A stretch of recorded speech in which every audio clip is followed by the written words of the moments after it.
Ken, What up, Will? did you ever subscribe to Rolling Stone magazine? I never did. On occasion, I'd read it, only if it was someone of interest to me.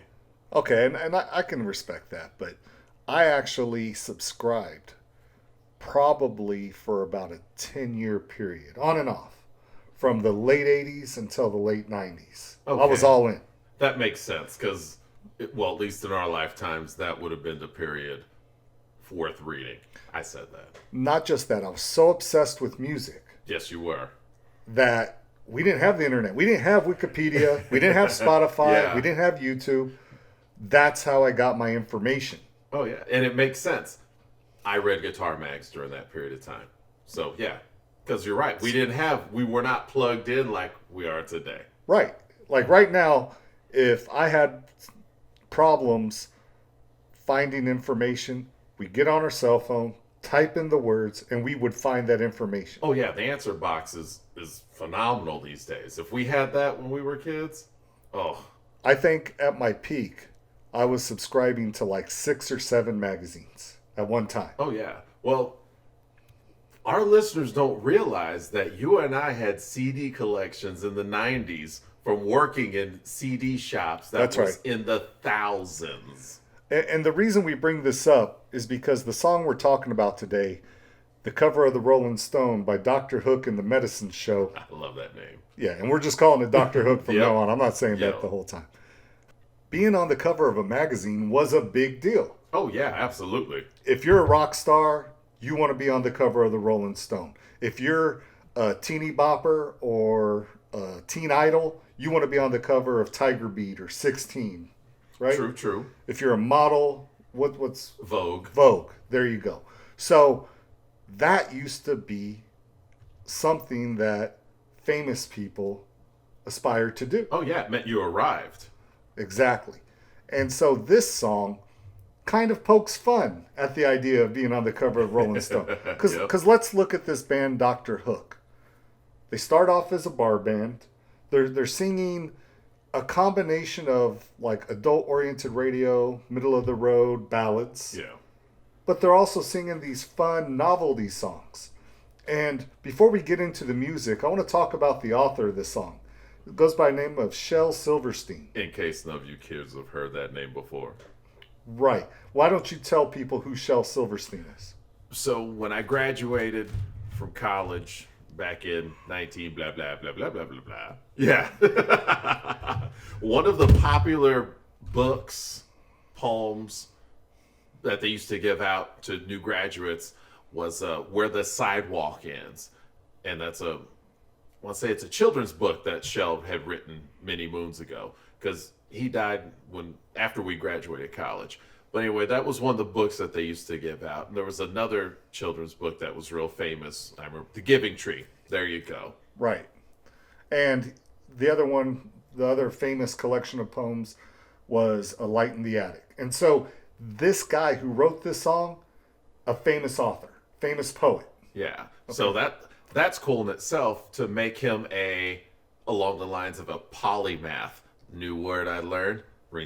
That means Renaissance man. That's right. You Okay. heard it here. Well, and he was, because not only was he an author and a poet, he also wrote songs. He collaborated with Dr. Hook, practically wrote their first 2 or 3 Yep. albums. Yep.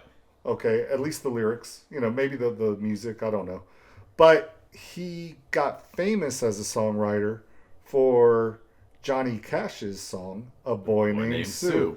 So he actually wrote that. So he's having hits in the 60s. But he tried to become also a solo artist, released his own albums, didn't really become famous or didn't really sustain popularity that way. I did not know that. Yeah. But this guy, Silverstein, collaborates with this bar band, Dr. Hook.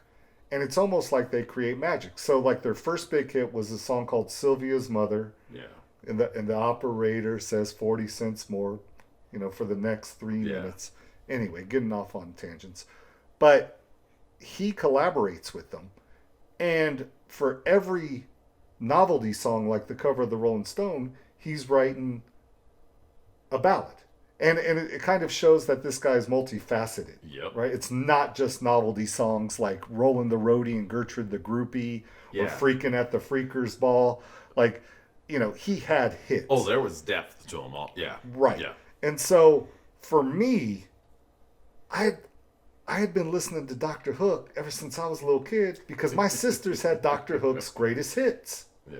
What about you? When did you first hear Dr. Hook? When I first realized I heard Dr. Hook was last year when we decided to do this because we chose this song. So I started listening to it and you're like, oh, greatest hits. And I'm like, man, I ain't heard no Dr. Hook. I ain't hear no Dr. Hook. And then I heard their stuff from the late 70s. I was like, oh, okay. Right. No, I do know Dr. Hook. Because they went from this like country rock band. Yeah, this is a complete phase. And then they shifted into this disco dance, not even dance, but like everything had like a disco polish to their Yeah. songs. And- Love songs. And whatever. that's the period of time they were in. So right. I ain't mad at No, them. they had enough hits in the 70s to have a greatest hits album. Yeah. And that's how I knew Dr. Hook. My older sisters had Dr. Hook's greatest hits. So right there alongside Rush's Moving Pictures, Ozzy's Diary of a Madman and Blizzard of Oz, AC/DC's Highway to Hell, Back in Black, Judas Priest, British Steel, were Dr. Hook's greatest hits. It was just, that's where I discovered them. Now, what's funny is that they finally did make the cover of the Rolling Stone after this song. And they were interviewed by none other than who? He was a kid at the time. Right. Cameron Crowe. That's right. And Cameron Crowe, for those who don't know, everybody has to know, but we're just going to say it. Oh, I thought you were about to say, show me the money. Was he Jerry Maguire? Yeah, he did Jerry Maguire. Oh my God. Okay, so Jerry Maguire, Fast Times at Ridgemont High, Singles. Singles, and The movie where it's a semi-autobiographical. Almost Famous. There you go. Okay. And Vanilla Sky. Oh, he did Vanilla Sky Yes, also? he did. See, and he was married to One of the Wilson sisters, the blonde. 'cause Nancy Wilson, thank man. you. Come on. I always mix their names up. I'm consistent like that. Okay, so it's funny that they released this novelty song and they actually make the cover of the Rolling Stone. But this band, Dr. Hook, is so ugly, Ken. Yeah, no. They're so ugly that they didn't actually have a picture of the band. Someone drew an illustration of the band to put on the cover. Which is another reason I like them. Because Hey. like me, they have a face for radio. Close enough for government work, man. It's all good. So anyway, so let's talk. So this band who started off as this ballad and country bar band, they start embracing that soft rock sound, the disco, the adult-oriented radio sound that was popular in the late 70s. But these fun novelty songs were usually sung by one of the two vocalists. So they had two vocalists, okay? Dennis LaCour and Ray Sawyer. And Ray Sawyer is notable for what? The eye patch, baby. The eye patch. And you just learned that last year too, right? Yep. Yeah. Okay. So Ray Sawyer was noticeable for the eye patch. When he speaks, he kind of sounds like a famous personality from the 70s, Wolfman Jack. Yeah. And you'll hear that in this song. And for those who don't know, Wolfman Jack was a famous radio personality who was featured in the movie American Graffiti. Wow. Yeah. And So if he you was on don't the know air. this, one, that means you're not our age. And two, that means, hey, you're our kids and you're actually listening to this. Thanks. Or you're our kids' age, right? Yeah. Anyway, so Ray Sawyer was kind of like the fun member of the band. Okay, Yeah. he's the one where Ray's singing, this song's fun, or you're going to get up and clap along to it. Yeah. Whereas when Dennis would sing, it was like, oh, this is the song you sing to your lady. Yep. Okay, right. Anyway, Shaking or swaying, baby. shaking or swaying. I like the way you said that. So Ray Sawyer, who had that eye patch, he actually lost his eye in a car crash, and he's dead now. Rest in Yeah. peace. The thing about him is, he's having fun. Even when you see live performances, this guy's having fun. He's not taking himself too seriously. True. And this song, even when I was a little kid, I knew this was not a serious song. And it's in the music. And look, The bass line is happy in this song. Like Yeah. you're just bobbing your head up and down. You got the hand claps. The Yep, guitar the tambourine. tambourine, the boogie woogie piano, like you're in a bar just having fun drinking. But then you got the guitar player. And this is one of the reasons I love this song, is because there's this call and response between the lyrics of the song, between the singer singing and the guitar licks after he sings. It's like the guitar is responding to each verse. Yeah. And I love those little licks, man. Which guitar part do you love? And I already know the answer, so I'm just going to let you speak.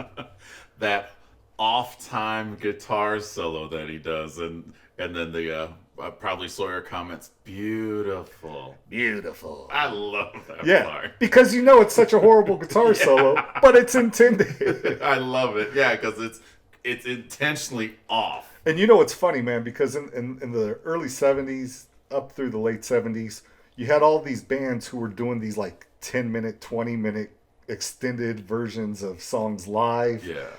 And it's almost like, taking the piss out of these bands where it's like, oh, yeah, you can do that for 15, 20 minutes. And, Jimmy Page with your bow and your theremin and everything else you're throwing up on stage. Listen to my guitar solo. It's like, hey, we don't take ourselves too seriously. We're going to have fun when you see us. It's almost like an advertisement in a way. Yeah. But it kind of makes the song, besides the lyrics. And I want to dive into the lyrics too, man, because I love how this takes all of the stereotypes of being a rock In star. the music business, yep. Not only that, Ken, but it's saying, hey, we aspire to have these things. I Right. want to have a bowl of M&Ms with all the brown ones taken out. Right. Yeah. And that's a famous Van Halen story where that was on the Van Halen rider. Right? On the rider, yep. But I mean, dude, limousines driven by the guy's dad, right? Yeah. Cocaine, groupies. They The got Indian guru. the Indian guru. Okay. The jewelry. I mean, this is what rock star living with. Dude, this was almost 50 years ago. This was Yeah. almost 50 years ago. And even 50 years ago, and these people are grandparents and great grandparents now. Yeah. Dude, they were living the life. You know what I mean? Full of debauchery Yeah. and drugs and rock and roll. Like, that's what amazes me, man, is that Shel Silverstein's writing this poem, okay, or this song. And he's throwing all of these things in, just probably either by living the life or just through observations, right? Yeah. And he kind of nails it, man. Like, hey, these things are stereotypes. We got all kinds of pills that give us all kind of thrills. But you know what? No matter how many pills we take, we still can't get on the cover of that damn magazine. I got my daddy driving my limousine. I got my cocaine Katie. I have all these groupies. I got my guru. We're getting richer, but we can't get our picture on the cover of the Rolling Stone. Yeah. Like, how much do you really need where your life cannot be fulfilled by the drugs, the groupies, the limousines, the cars, the money, until you get that recognition on America's #1 rock magazine? Yeah. Do you see, Yes. where I'm coming from? Oh, yeah. And That's so, right. and so I like the statement that the lyrics make, because a lot of times we don't dig into the lyrics of songs because we do if they have a personal meaning to us, or True. if there's a line that we really like, Yeah. or if they're Chrissy Hine. But I try to avoid that unless it's so important to a song, because the song is about the lyrics. It's singing Yeah. those couplets and talking, changing your voice. I got a freaky old lady. Like, I want to sing along to this song. Oh, absolutely. They knew what they were doing when they wrote this song, because this is constructed. This is almost as if they sat around and said, "Hey, fellas, we're gonna write a radio-friendly hit, and we're gonna knock it out the park from the get-go, from the first note of this song till the track stops." Everything about this was picture perfect. Hey, man, and this was a legit hit, man. Released in 1972, number 6 on the pop charts in 1973. This is a top 10 hit, Yeah. okay? This is a top 10 hit. They actually achieved getting on the cover of the Rolling Stone. Who can fault them, right? Yeah. For having this song. Like, hey, we're going to release this fun song that catches you, that makes you want to dance. but it's not serious. It's a little novelty in its approach, but those things work. And the reason I love this is because we could cover novelty songs, Ken. We could do an entire podcast just about all the novelty songs that exist. Absolutely. But it illustrates that there are so many ways to present songs that can be hits. Yeah. At least back then when radio was a big deal. Yeah, when it was still a viable format. Right. And I love that about pop music and rock music. When you look at all the top 10 hits that have ever existed, and I have because I have no life, Yeah. you realize, man, the diversity, especially back then, and what's a hit and what's not a hit. Yeah. So anyway, now look, if you know who Dr. Hook is or have never heard of this group, we want to hear from you. Yeah. We want you to listen to this song and tell us what you think. Do you think it's trash? Do you think that it's something that you would listen to more? Because for me, Dr. Hook is so part of my DNA. I will always listen to Dr. Hook, man. It's just going to happen. And honestly, give the greatest hits a spin. Right. And we promise you will be surprised. Right, because the songs, you know which ones are novelty songs, which ones are ballads, and you know when that shift took place where they went from bar band to swing and disco group. Yeah. And you'll be like, oh, I have heard this before. Yeah, and there probably is a hit that you've heard before. If you enjoyed today's show, please hit like. If you want to hear more from us, please hit subscribe. Until next time, bye-bye. Peace.